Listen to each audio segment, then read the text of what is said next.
Good afternoon बच्चों, आपके पास model paper का प्रारूप मैं भेजी थी, उसका उत्तर आज मैं आपको बता रही हूँ। कुछ बच्चे मैं उम्मीद करती हूँ आप खुद भी उसके उत्तर ढूंढ लिए होंगे, सॉल्व किए होंगे। आज देखिए, खंड क से पहला प्रश्न है, अष्टयाम के रचयिता कौन है? जिसमें 4 विकल्प दिए हुए हैं, गोकुलनाथ, वल्लभाचार्य, नाभादास, तुलसीदास। तो अष्टयाम के रचयिता नाभादास जी हैं। दूसरा प्रश्न है, पहले का ही ख, 84 वैष्णवन की वार्ता के लेखक कौन है? तो 84 वैष्णवन की वार्ता, इसके रचनाकार गोकुलनाथ हैं। ये ब्रजभाषा गद्य की रचना है, यानी ब्रजभाषा में लिखा गया ये गद्य है। जब आपको राजस्थानी, मैथिली, ब्रजभाषा का गद्य में पढ़ाई थी, उसमें ये आया था 84 वैष्णवन की वार्ता, 252 वैष्णवन की वार्ता। ये दोनों ही रचनाएं गोकुलनाथ की हैं। अगला है, पहले का ही ग, भारत भारती रचना विधा है, यानी भारत भारती कौन सी विधा है? तो भारत भारती काव्य है, यानी गद्य विधा है, नाटक है, कहानी है, उपन्यास है। तो इसमें आपकी कौन सी विधा है? काव्य विधा है। और एक चीज और ध्यान दीजिएगा कि ये भारत भारती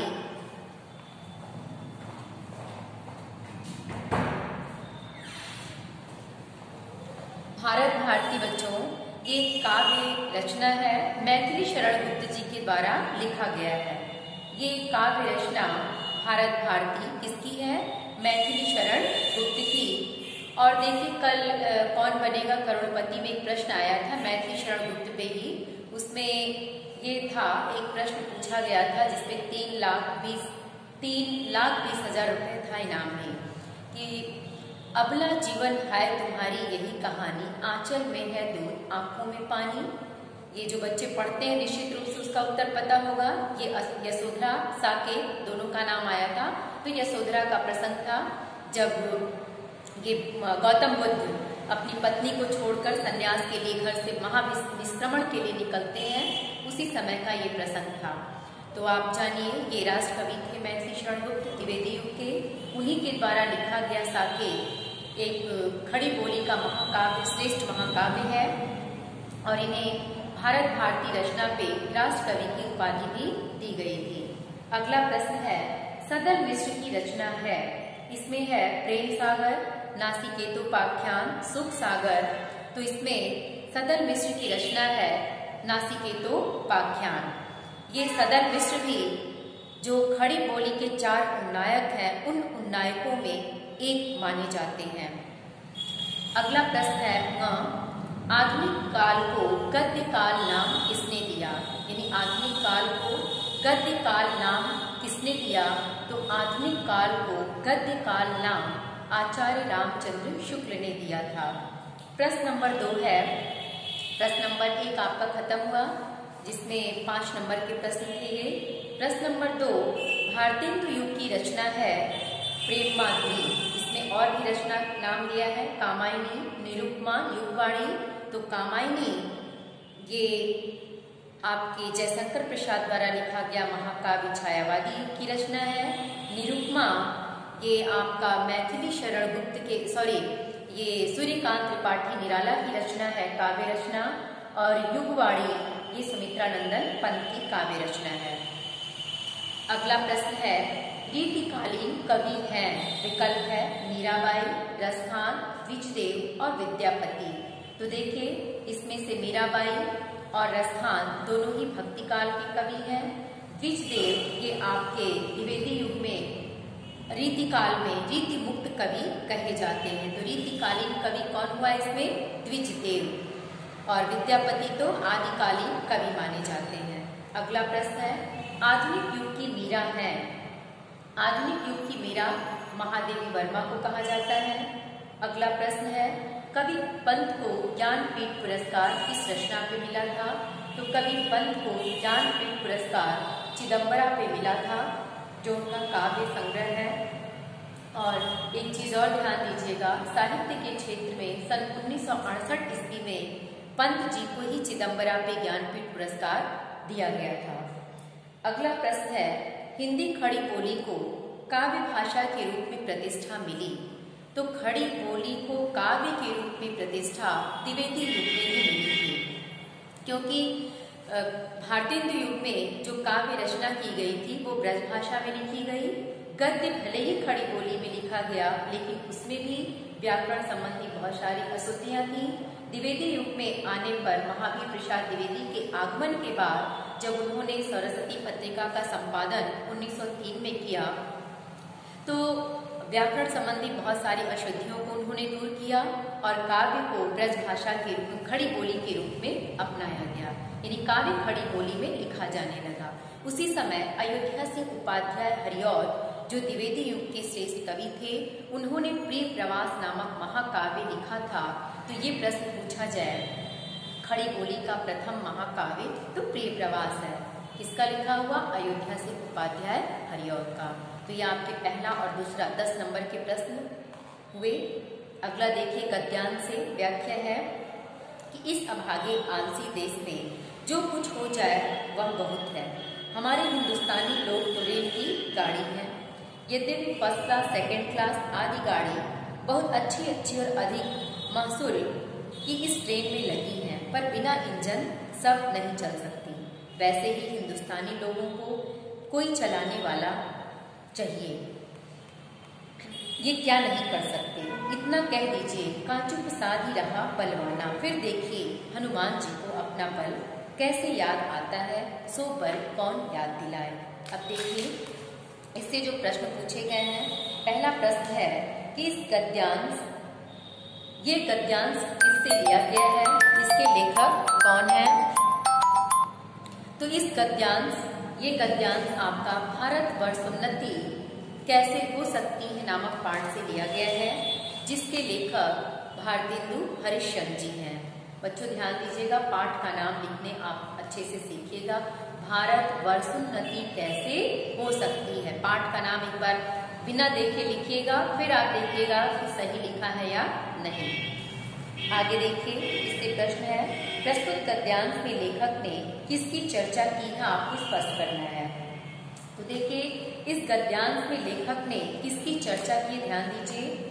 इस गद्यांश में भारतेंदु जी कहना चाहते हैं कि भारत का दुर्भाग्य है कि वह भारतीय अपने आलसी स्वभाव के कारण रेल की गाड़ी के डिब्बों जैसे हो गए हैं। ऐसा उन्होंने क्यों कहा है, ये देखिए कि जिस प्रकार रेल की गाड़ी में अच्छे मूल्यवान कीमती डिब्बे लगे होते हैं, जैसे एसी के डिब्बे, first class, second class, third class, general bogie, हर डिब्बे लगे होते हैं। लेकिन आप ये देखिए कि चाहे बहुत कीमती डिब्बा हो, यानी फर्स्ट क्लास के एसी का डिब्बा हो या आपका जनरल बोगी का डिब्बा हो, सबको चलाने के लिए एक इंजन की आवश्यकता होती है। बिना इंजन के वो नहीं चल सकता, एक जगह पे स्थिर रहता है। वैसे ही हमारे भारतवासी हैं, यहाँ भी बुद्धि प्रतिभाशाली लोग हैं, मध्यम बुद्धि के भी हैं, निम्न स्तर के भी लोग हैं, लेकिन जो बहुत बुद्धिजीवी है, बहुत ज्ञानी है, उसे भी उसकी शक्ति का एहसास दिलाने के लिए, उसकी क्षमता का बोध कराने के लिए एक नेतृत्व वाला व्यक्ति चाहिए। जब तक कोई उसे उसकी शक्ति का एहसास नहीं दिलाता, उसके अंदर बहुत सारी क्षमता होने पे भी वो कुछ करने को तैयार नहीं होता है। तो यहाँ देखिए, यही लेखक कहना चाहता है कि भारतवासियों को सही नेतृत्व की आवश्यकता है। यदि उन्हें सही नेतृत्व मिल जाए, वो बड़ा से बड़ा काम बड़े ही सहज तरीके से कर सकते हैं। अगला प्रश्न है, भारतीयों को किसकी संज्ञा भारतीयों को किसकी संज्ञा दी गई है तथा क्यों? देखिए, इसमें लेखक ने भारतीयों को किसकी संज्ञा दिया है। तो सबसे पहले यहाँ भारतीयों को रेल की गाड़ी का डिब्बा कहा है। किसकी संज्ञा दी गई? रेल की गाड़ी का डिब्बा। अब यहाँ लेखक ये कहना चाहते हैं कि आज आवश्यकता किस बात की है कि हर व्यक्ति यहाँ बहुत ही बल, बुद्धि और पराक्रम से भरा हुआ है, उनके अंदर अपार क्षमता और योग्यता है, लेकिन आवश्यकता इस बात की है कि उन्हें उनके बल और पौरुष से परिचित कौन कराए। बिना उन्हें कर्तव्य मार्ग पे आगे बढ़ने के लिए प्रेरित किए बिना वो स्वयं आगे बढ़ने को तत्पर नहीं होते। अब यहाँ ये कहा गया है कि चुपचाप मौन साधे, यानी कौन खड़े, माने अगर ये कहा जाए कि आप यहाँ चुपचाप मौन साधे क्यों खड़े हैं, आप अपार शक्ति, बल और पराक्रम वाले हैं। जब तक उन्हें उनकी शक्ति का ऐसे बोध न कराया जाए तब तक अपार क्षमता होते हुए भी वो आगे स्वयं बढ़कर कुछ करने के लिए तैयार नहीं हो सकते। अब यहाँ देखिए एक प्रश्न ये है, महसूल का अर्थ स्पष्ट कीजिए। महसूल का शाब्दिक अर्थ होता है किराया। महसूल जो शब्द लिखा है, महसूल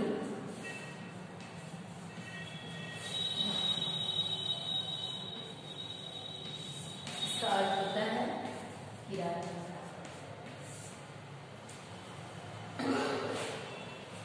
अच्छा, अब देखिए इसी में आगे है, अब एक पद्यांश देख लीजिए, क्योंकि 2 गद्यांश पूछेगा तो उनमें से आपको एक ही करना होगा। अगला गद्यांश है कि अंधकार के विकट बैरी महाराज अंशुमाली अभी दिखाई भी नहीं दिए, तथापि उनके सारथी अरुण ने उनके अवतीर्ण होने से पहले ही थोड़े ही नहीं समस्त तिमिर का समूह नाश कर दिया। यह बात है कि जो प्रतापी पुरुष अपने तेज से अपने शत्रुओं का पराभव करने की शक्ति रखते हैं, उनके अग्रगामी सेवक भी कम पराक्रमी नहीं होते। स्वामी को श्रम न देकर वो खुद ही उनके विपक्षियों का उच्छेद कर डालते हैं। इस तरह अरुण के द्वारा अखिल अंधकार का तिरोभाव होते ही बेचारी रात पर आफत आ गई और वो कैसे ठहर सकती थी, निरुपाय होकर भाग चली। अब इसमें देखिए जो प्रश्न है, प्रश्न पूछा है कि प्रस्तुत गद्यांश के शीर्षक और लेखक का नाम लिखिए। शीर्षक क्या है? महाकवि माह का प्रभात वर्णन, और इसके लेखक हैं महावीर प्रसाद द्विवेदी, जो द्विवेदी युगीन श्रेष्ठ निबंधकारों में गिने जाते हैं। अब यहाँ अगला प्रश्न है, अंधकार के प्रबल शत्रु कौन है? सूर्य के उदित होने से पूर्व आकाश का यहाँ वर्णन करना है। तो देखिए अंधकार का प्रबल शत्रु, यहाँ अंधकार का प्रबल शत्रु तो कौन होगा? सूर्य ही होगा। अब यहाँ क्या उसका वर्णन करना है, तो लेखक कहना चाहता है कि अंधकार का विनाश करने वाले भगवान सूर्य उदित होने से पूर्व ही आकाश में चारों तरफ फैल जाते हैं और लालिमा छा जाती है। सूर्योदय से पूर्व ही उसका सारथी अरुण उपस्थित होकर के संपूर्ण जगत के अंधकार को नष्ट कर देता है। इससे क्या होता है? अंधकार भयभीत होकर भाग जाती। सूर्य के आने से पहले उसके सारथी अरुण को ही देख के वो भयभीत होकर भाग जाती है, अर्थात पूरी तरह से रात्रि समाप्त हो जाती है। चारों ओर प्रातः काल प्रभात का सौंदर्य छा जाता है। लेखक कहना चाहता है कि जो शक्तिशाली, प्रतापी, तेज युक्त शासक होते हैं, राजा होते हैं, उनके सैनिक भी कम पराक्रमी, शक्तिशाली और तेजवान नहीं होते। वे अपने स्वामी को कष्ट न देकर स्वयं ही अपने बल पराक्रम से अपने शत्रुओं का नाश करते हैं, जैसा कि यहाँ सूर्य के सारथी अरुण ने किया। अंधकार के पराजित होते ही असहाय रात्रि पर भी विपत्ति आती है और वो असहाय होकर, निरुपाय होकर वापस चली जाती है। अगला प्रश्न है, देखिए